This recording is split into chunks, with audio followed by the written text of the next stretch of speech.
Welcome to Brand You, the ultimate personal branding podcast. I'm Kaz Grant. And I'm Toby Lee. Together, we're here to help demystify personal branding and to make it accessible and effective for everyone. Follow along as we guide you through creating your own personal branding journeys. So, let's get started. Let's brand you.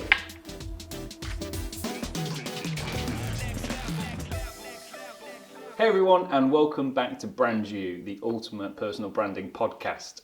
Now, last time we spoke about consistency with your personal brand, how can you make sure that you're producing content regularly and of good quality every time.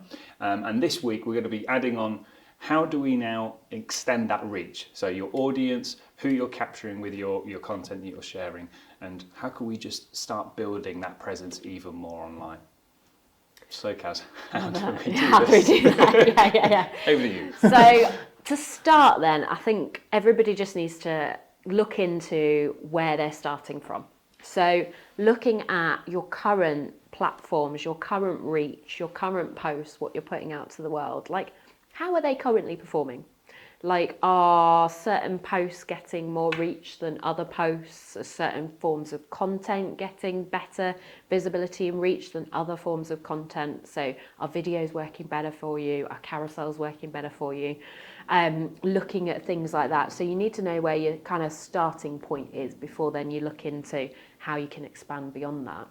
And the more we obviously post and as regularly as we can start building those numbers to use those stats to our advantage. But how soon can we start reviewing that stuff? Is it as soon as we've done our first week on LinkedIn, we've got something to go off, or do we need to wait a little bit to get the process started with that? I'd say hang fire a little bit. Yeah. Like if you've been following the Brand New podcast, our listeners out there, then potentially, by this point, and this is why we're doing this episode now, they've created everything. They're starting to post and get themselves out there more. So hopefully you'll have a few weeks at least to kind of go back.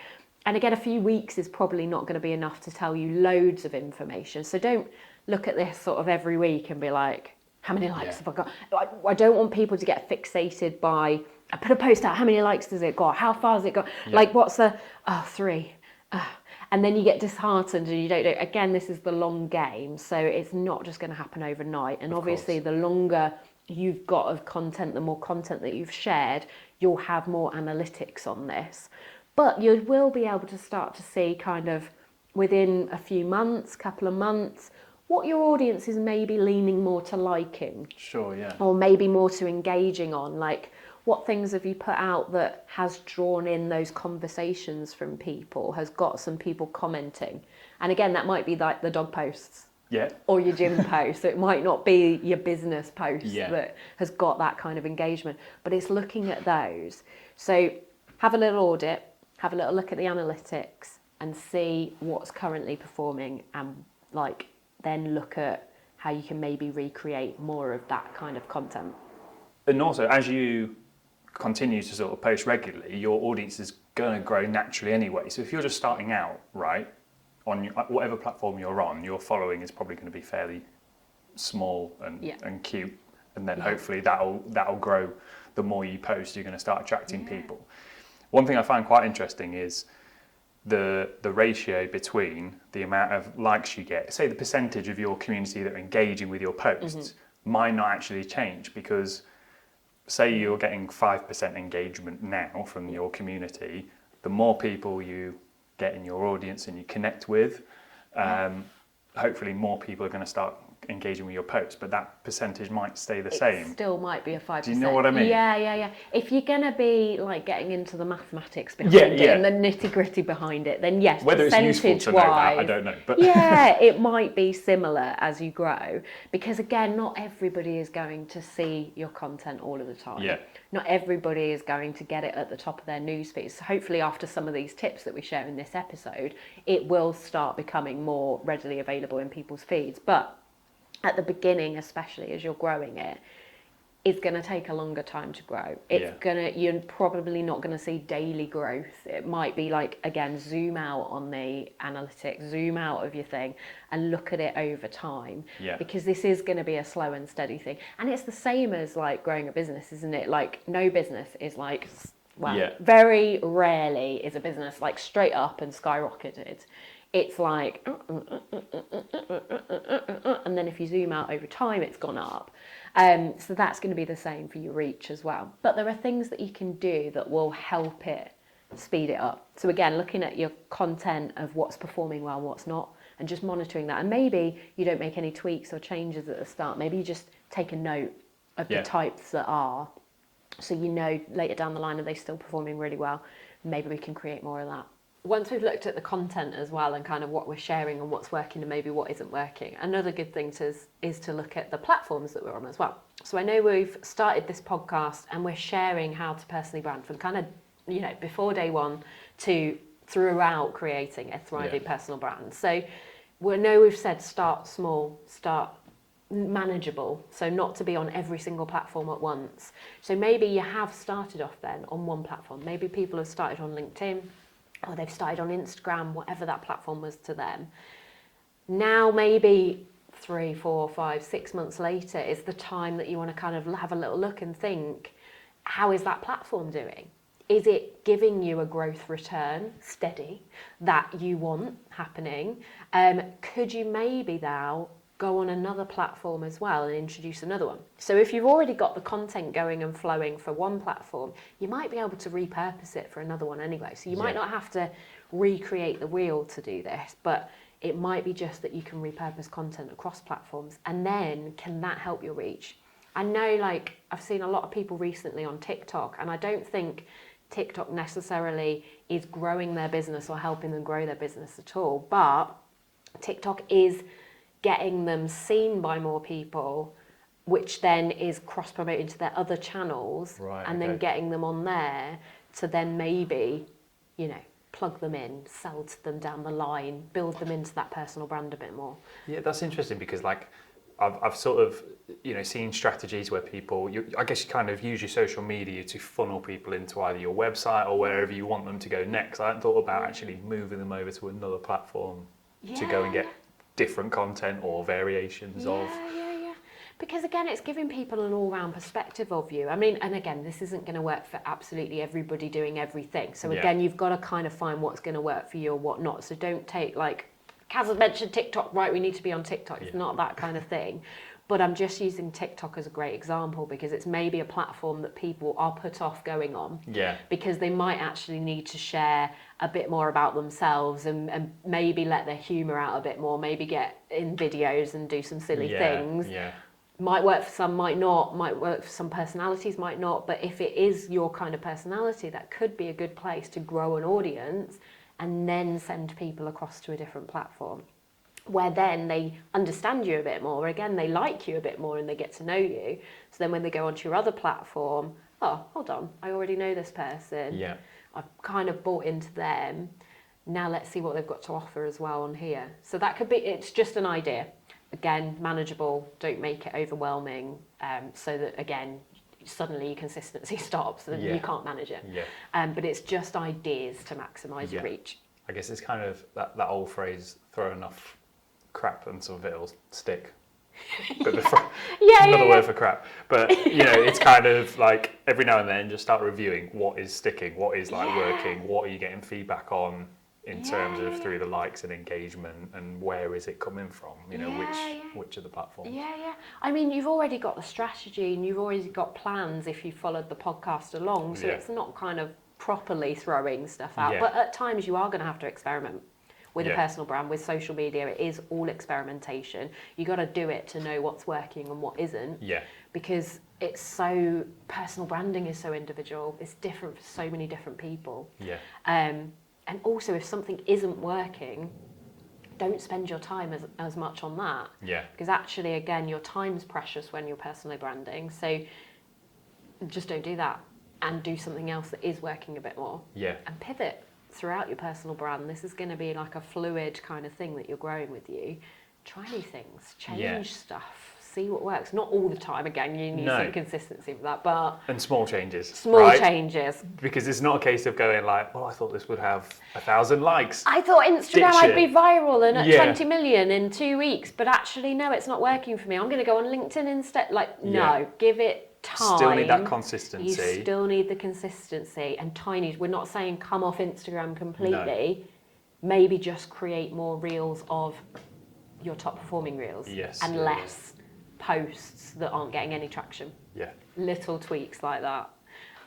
Because again, it's not things like that. Your platforms, your social media platforms aren't going to grow massively in the first year, maybe. In the first 2 years. Sometimes, depending on what your personal brand is, who you are, what you're offering, it might take longer to grow these. Yeah. So not chucking them in Yeah. completely. Small tweaks. And hard not to compare yourself as well to other accounts that might have taken off overnight and gained a certain following. Even if it's local following, you know, you do hear of people that start businesses and the traction is there, but it's actually because you know, their business is something that was missing from that sort of area, you know. And try not to compare to an industry that isn't yours, you know. Exactly, yeah. And they've got a better personality for videos, so they've started videos and that's got crazy. Yes, maybe you didn't start with videos, maybe you started with things, maybe your character isn't as outgoing and bubbly as theirs. So, you know, definitely not comparing because we're all different. It will take some people longer than others. And there's no like magic if you're this type of person doing this type of thing that you will go viral overnight and everything will, you know, suddenly come to you, your personal brand will expand. Some things might work, some things won't. And again, experiment with it and see. And different niches and different industries and different peoples, like it's all going to be slightly different. But try things and expand that way as well. So while we're on the expansion then as well, so you've got the content that you may be changing, you've got the platforms that you're monitoring and looking at which ones are performing better, maybe you're adding in an extra one this month, this year.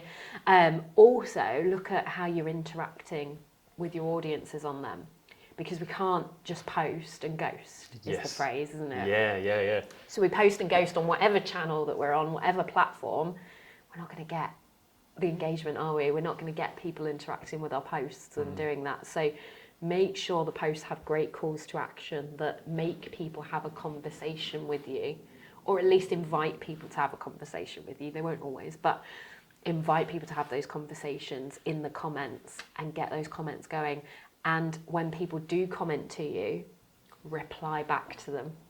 Yeah. Because again, reach-wise, you need to be engaging to get more reach as well. This isn't just a post and ghost. No, and it's trying to make a comment out of nothing sometimes. Like there might not be something to respond to in that comment. They might have just said, oh, this is great, or do you know what I mean? But it's trying to find a reason to share something back just to keep that content going and sticking in that algorithm, but also just to keep yourself showing up as well, isn't it? And to show you're active and you're having conversations with people. Yeah. Your name keeps popping up there. Yeah. And people know that you are responding back to them. Like if they put a few comments on your post and then you're not, it's like almost they've waved hi to you in the street. It's the same equivalent. You've just ignored them every time. Just carried on walking. Yeah, like you wouldn't do that. So it's the same on comments. So even if you like it and go, thanks for your support, Susan. Or, you know, whatever that might be. Thanks for your reply. Thanks for your comment. Thanks for always liking my post. Just a thanks for something. That goes so keeping with that analogy then, some people might feel like walking down a very crowded street of people they know is like clicking on LinkedIn and going, there's 30 new notifications because a post has done all right and there's comments and there's tags and things like that. Like, what would you advise to those people in terms of like, how do you find time to respond to those things? How do you, because I'm guilty sometimes of missing things and a few days later commenting and then I think the effect it might have on that post now has been lost. But again, it's still good to do, but most of the people doing this on their own will be one-man bands. So again, let's be kind to ourselves. Like sometimes something will go crazy. Yeah. And maybe we've also had a crazy work week as well. Yeah. So some things, you know, we're not perfect. It's not going to be perfect all the time. Where possible, try and reply back. But stuff is going to get missed. Yes, okay. People aren't going to hate us for the odd one or two here and there, but as much as we can, like I always factor in kind of engagement time into my day. Okay. Not like, 5 hours at once, but literally 15 minutes maybe in the morning at some point, 15 minutes in the evening, just making sure, or if I know that I've scheduled a post for a certain time, I will where possible, again, try and go on just before it, do some comments, replying, engaging. So then when my post goes out, it's potentially seen by more people. And then after that post has gone out, stay on there just for a little while, again, to make sure that I'm responding to those first few commenters, which is great if you can do that all the time. It's not going to be possible all the time unless you've got a social media team working on this for you. Yeah. Like, we've got to just be kind to ourselves sometimes.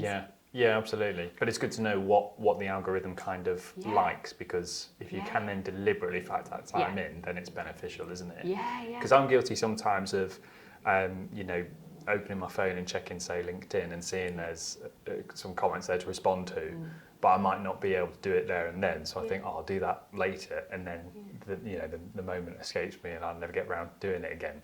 I sometimes do that with WhatsApp messages and things. I'll reply to that when I've got time to sit down and give them a good response, and then never get round to it. How many times do all of us humans open a message conversation with the "Sorry, I've not replied yet. Sorry, it's for the delay in reply. Sorry for..." We all do it because again, we're busy, aren't we? And I don't think people mind that at all. No.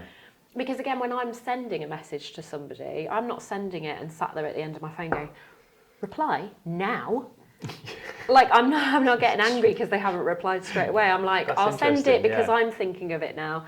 They'll respond when they respond, and we pick up the conversation. We live in such a digital world now. It's like, it would be we wouldn't do our jobs if we were just literally there all the time, replying to all of, at the point of responding. Yeah.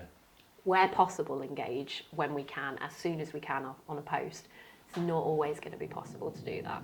It's just like diversion, but it actually annoys me when people reply straight away. Does it? Because it's like, I've now got to reply straight away, and they end up going back and forth for like 20 minutes, and it's like, we could just pick the phone up. Why haven't we just called each other, I didn't expect this to happen. Yeah. And you know what, that's a great point, isn't it? Because although we're talking about social media and the online world, again, like, can you bring some of the online world in person? Yeah. And actually, can you just cut a long message conversation back and forth with "Shall we meet on Wednesday for coffee?" Yeah. If you can, if you're in that geographical location. Shall we jump on a Zoom? Shall we jump on a Google Meet? Shall we pick up the phone and chat to each other? Because again, social media is a conversation starter. Yeah. It doesn't have to always stay on social media, does it? We can move it in person. No, absolutely. And our focus is probably a lot on social media because they're things that we can be doing online, and that is a big part of personal branding. Yeah. But the other side of personal branding is what you do in person, where you take it next to turn something into a working relationship, isn't it? Yeah. And that's another great thing to help you expand your reach online as well, is when you're going networking in person, or if you're not, get networking in person, because that's going to expand your personal brand online's reach. Because what's the first thing we do at networking as well? Like, swap business cards, plug each other into our social media, scan the QR codes on our LinkedIn. Like, we've got them then in person, but then online into our online vortex as well. So that can help expand our reach. We can also, at networking and meetings out and about, what's the first thing, like you have a photo with 3 or 4 people at a meeting, you're going to tag them in that photo, aren't you? So on platforms, say for example like LinkedIn, where you've got to know the first generation, second generation, or third to even get in their online vortex space. That's great, isn't it? Because you've tagged them in, their generations are going to then see like you within that. So again, get tagging people out and about when you're meeting people. Not every meeting you have, you're going to be able to discuss what you did. Not every meeting that you have, again, is going to be appropriate to take a selfie. Some, depending on what you do, who you are, some client things are confidential and some things are a bit more difficult, so that's fine. But where possible, try and do that a bit. Even with like friends and family as well, because again, we all know different people. I'm in network marketing alongside of what I do for Quirk and personal branding. It's all about, it starts with you. You know a certain selection of people. They know a certain selection of people. They know a certain selection of people. They know a certain selection of people. So it's all about thinking about plugging into different networks and different people's networks. And I think that's what we miss sometimes with social media. And in recent years, when it's been like all the paid stuff, or like follow my theory, like pay for your followers, and like, who are you really paying for? But also then you're not connected to them in any way. They're probably not going to know, like, and trust you that quickly. Yeah. But if you've got a connection from your cousin or your friend or someone, like, and they sort of know you straight away. So again, there's a bit more of that know, like, and trust. Yeah. So it just opens up your network of really potentially great connections in an organic way. Yeah, I really like that. Trust is something that can also be passed on in a way, isn't it? I suppose is kind of paraphrasing what you're saying, in that if you brought somebody into the room and said, I think they'd be great for the podcast, and I never met them before, I'm not going to say, well, hang on, I need to sit down and get to know them first. I'm going to trust your instinct because I respect you, you know, for the work you do and the connections you make and so on. And I think it's very, very similar in that sense. And there's also no shame, is there, in wanting to connect with certain individuals or tap into certain communities because you know that will expand your reach. You know, if we look at influencers, not as I really like to use influencers as an example of how to do things, but you know, in order to acquire certain sponsorship or you know, what's it called when you push influencer deals or like you know, product endorsements and things like that. You know, one thing leads to the next, and it might have started from trying to achieve one brand that you end up representing, and then because you know that other brands are then going to get eyes on that, and then they'll want to work with you. You know, and it's how business grows at the end of the day, isn't it? And it's the exact same with your personal brand. You know, one of the huge benefits for us doing this and coming together and building the podcast is kind of, you know, we had sort of we had two audiences that had similar interests. You're giving personal branding messaging. I'm doing similar from a visual point of view with the photos and video. So it's kind of like, how can we kind of merge these two together and share value on a kind of great scale and tap into each other's audiences? And I think there's been a lot of reward for doing that so far. And it's something that, you know, lots of industries can do together. You know, photographers will work with web designers because web designers need photos for their websites. So it's just about thinking about what opportunities for your business and your services that you offer. How can you just keep reaching and keep reaching? How can you collaborate? I love that that's word, that's a much better way of, because it's a two-way thing. It's not who's going to do stuff for me, who's going to make introductions for me. It's actually who can I really work with, and it's going to be beneficial for the two of us. Absolutely. I think collaborations. I was talking before this podcast to somebody, and it was a bit of a negative conversation. It was how someone was stopping an event happening at a local space because they're in that area of expertise, right? And the event was in a similar area of expertise, doing totally different, but anyway, and they didn't want it to happen in that venue because that's their kind of realm of things. And I think we find this all the time with, like, being in the local business communities in Lincoln. It's so collaborative. And I think when you're coming from a place of lack and I can't share something because that's my area, that's my thing, you keep it all in. You don't collaborate, you won't expand your reach, you won't grow, you won't get some of the benefits from that. But when you do open that up and you're not coming from a place of lack, you're coming from a place of there's enough for everybody. It doesn't matter if I'm in personal branding and I'm sharing that. There are other people in the world offering personal branding services.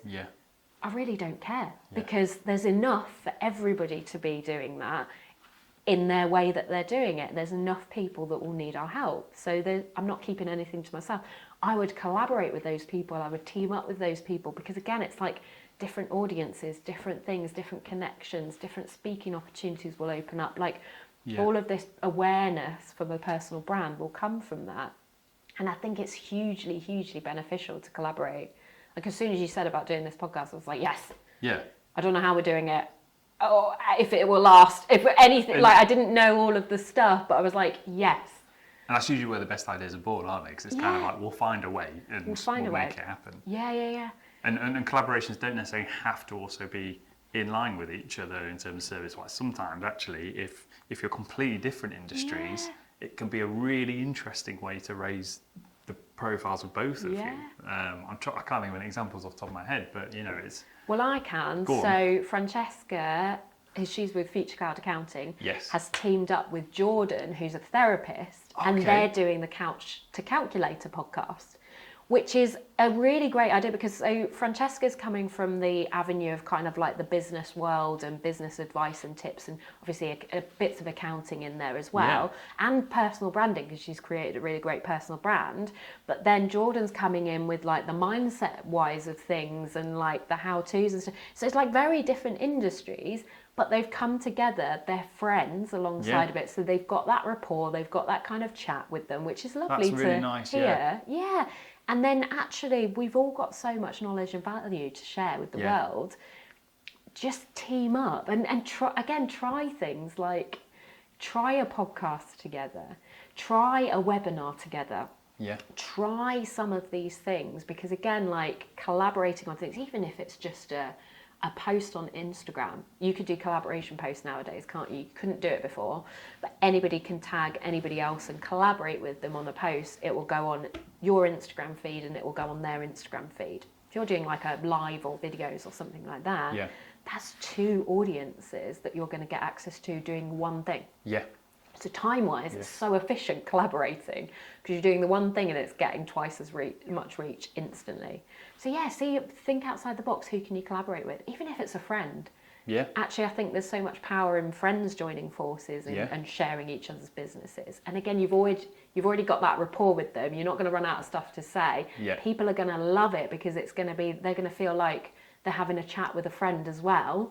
And it's going to make it a bit more easy for you. Like, I feel so comfortable doing this podcast with you because we're friends anyway. Yeah. We can chat. We've got that chat. We've got the, the outside of it to talk about our worlds. So doing a podcast together, there's never any what do I say? Yeah, that's the bit that comes easy, isn't it? Yeah. So I think that's quite beneficial. So collaborations, definitely, that will help your reach grow. A really simple way that somebody could collaborate with another business would be to maybe just host your own networking event, because let's face it, there's tons of opportunities, certainly in Lincolnshire, for networking events, but people love going to them. They're never going to say no. And if you can put a little twist on it and maybe have an activity involved, or it only has to be arranged as a one-off thing, and see what the demand is and what the reach is. But it can be a really good way of use us as an example again. I'm going to team up with your business. Let's both invite our audiences, see who turns up, and we share some information on the day. It's also a good way to do a little bit of value sharing as well, in that because you've got people in the room for whatever the activity is, whatever the buy-in is of come and get some breakfast or brunch or whatever it is, people aren't going to turn down food, particularly if it's free. Then you've kind of bought access to speak to them, to tell them about your business. People are going to expect that when they turn up. So it's a real good way to kind of just give something a go, see if it works, see what the traction is, gives you content to post about, and you can kind of go from there. And again, it expands your reach in your network, because you can ask people to bring other people. So again, it's like everybody hates going to something on their own. So if you get them to invite somebody else along, there's a bit of that, like, okay, I'll definitely come along, but I'll bring my friend, and that'll make me feel a bit more comfortable. You're then in front of the friend. Again, you can tap them into your world then online. So then you get access to their kind of world as well, which is really cool. And like you said about the speaking at the networking, you can speak at those, but also looking at what other speaking engagements and stuff you can get involved with. Like, is there any value share? Is there anything, events coming up that need speakers at them? Could you speak on behalf of your niche, your industry? And again, like, a speaking gig is great at building your reach and your personal brand's reach, because everybody at an event, if you're speaking, then adds you to the social media, their social media accounts. They also positions you as a bit of an authority as well in that area. So if you're brave enough to go and speak and get those going, that's another great way that can kind of raise your personal brand's profile online. And everybody takes photos. I mean, you can even write it in your speech to encourage everybody to take photos of you and them and get selfies and stuff and tag and all of the rest of it. So you can even tell them to do that, which again is going to open you to their networks online as well. And it's great for authority, isn't it? If you can have a picture of you in front of a big room with a load of strangers and saying, I spoke in front of X amount of people today. Even if your own personal experiences I was bricking it. I didn't know what I was doing. It's the first time I've done anything like this. Don't know how my content went down with them. Yeah. You know, none of that matters. People on LinkedIn are going to see that and go, oh, wow, okay, they must be of some sort of influence and know, you know, you buy in on the trust of what it is they're saying. Yeah. And you're never going to expand your reach if you don't put yourself out there for anything. Yeah. So personal branding is scary. You're gonna have to do it to expand your reach. Putting your face out there is scary. You're gonna have to do it to expand your reach. Talking to people is scary. You're gonna have to do it to expand your reach. So like even you at your workshops and things, we look confident. We're speaking, doing workshops, running all of this stuff. Inside, we're still not extremely confident with it, but we're a lot more confident, aren't we, than when we were on day one of doing anything like this. Absolutely, yeah. So we've just got to encourage everyone to start, haven't we, and get themselves out there, because I think there's so much power and potential reach expansion when we do these scary things and we take these steps forward. So guys, I think this week's action step, because every single episode of the podcast, we leave you with something to put into action straight away. I hope you've been doing them. We're watching online. But basically today's action step that we want you to do is to go onto your social media platform of choice and to connect with 5 new people this week. 5 new people. If it can be kind of people that are like your ideal audience, brilliant. But if it's not, then it doesn't matter at this stage. We're just trying to expand your personal brand's reach. So connect with those 5 people. And then what I want you to do is go onto their social media platforms over that week and just see if they've posted any stories or posted any content at all on different platforms, any videos, any posts, carousels, anything like that. And can you comment on those posts? It needs to be a genuine comment, like no using AI. That post was amazing, Gerald, blah, blah, blah. No, right, it needs to come from you. It needs to be from your voice and a genuine comment. It could be like a compliment, something like that. I really liked your thought process on this post. That could be as easy as it needs to be. If you want to ask them a question, if it warrants a question asked, that's great, because then they'll get back to you with a response and that will start that engagement, which again will drive your reach. But add 5 new people and then comment on some of those posts over the week as well. So on the next episode, we're going to be looking at the power of video for your personal brand. So we're going to be talking through what kind of video content you can be creating, that you can be creating yourself as well, and also the power that's going to have on expanding your personal brand and its reach. So it kind of ties in with this episode as well. So make sure that you like and subscribe and wherever you listen to the podcast. If you haven't already, join the LinkedIn community page, brand new, where you can get all the updates when new episodes drop. And if you have any questions whatsoever about personal branding or your journey so far, or anything about what you've listened to in these episodes, feel free to connect with Kaz and I or pop a question into that LinkedIn community group and we'll be more than happy to help you. Here's to branding you.